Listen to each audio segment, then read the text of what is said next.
ಇನ್ನು ಇದೇ ವಿಚಾರ ಸದನದಲ್ಲೂ ಕೂಡ ಧರ್ಮಸ್ಥಳದ ವಿಚಾರ ಸದ್ದು ಮಾಡ್ತಾ ಇದೆ. ಆಡಳಿತ ಮತ್ತು ವಿಪಕ್ಷಗಳ ನಡುವೆ ಕದನಕ್ಕೆ ಕಾರಣ ಆಗಿದೆ.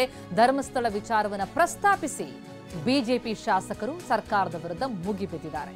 ಅನಾಮಿಕ ಹೇಳಿದಂತೆ 16 ಗುಂಡಿ ತೆಗೆದ್ರು ಏನೂ ಸಿಕ್ಕಿಲ್ಲ.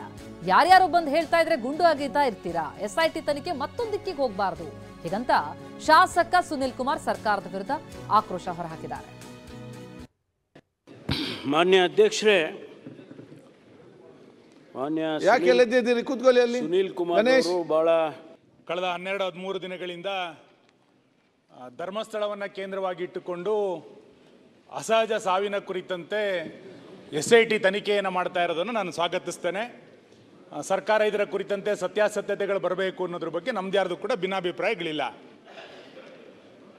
ಆದರೆ ತನಿಖೆಯ ನೆಪದಲ್ಲಿ ಹಿಂದೂ ಧಾರ್ಮಿಕ ಕ್ಷೇತ್ರಗಳನ್ನು ಅವಹೇಳನ ಮಾಡುವಂಥ ಪ್ರಕ್ರಿಯೆಗಳು ನಿರಂತರವಾಗಿ ಕಳೆದ ಕೆಲವು ದಿನಗಳಿಂದ ನಡೀತಾನೆ ಬಂದಿದೆ.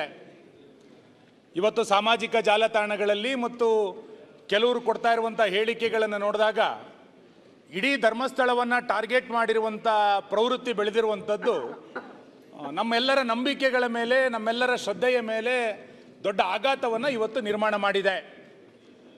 ಆರಂಭದಲ್ಲಿ ಅನಾಮಿಕ 5 ಗುಂಡಿ, 6 ಗುಂಡಿ, 10 ಗುಂಡಿ, 13 ಗುಂಡಿ ಅಂತ ಹೇಳಿ ಇವತ್ತು 15-16 ಗುಂಡಿಗಳನ್ನು ತೆಗೆದರೂ ಕೂಡ ಏನೂ ಸಿಕ್ಕಿಲ್ಲ. ಮಾನ್ಯ ಅಧ್ಯಕ್ಷರೇ,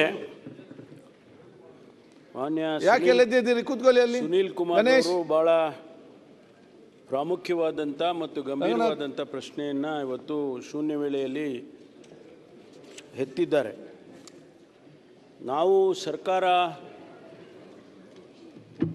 ಏನು ಕಂಪ್ಲೇಂಟ್ಸ್ ಬಂತು, ಜೊತೆಗೆ ಆ ಭಾಗದ ಜನಸಮುದಾಯದ ಒತ್ತಾಯದ ಮೇಲೆ ಇದಕ್ಕೆ ತನಿಖೆ ಮಾಡಬೇಕು ಅಂಥೇಳಿ ತೀರ್ಮಾನ ಮಾಡಿ ಅದನ್ನು 19/7/25 ಒಂದು SITಯನ್ನೇ ಪ್ರಾರಂಭ ಮಾಡಿ ತನಿಖೆಯನ್ನು ಮಾಡೋದಕ್ಕೆ ಆದೇಶ ಮಾಡಿದ್ದೇವೆ. ಆಯ್ತು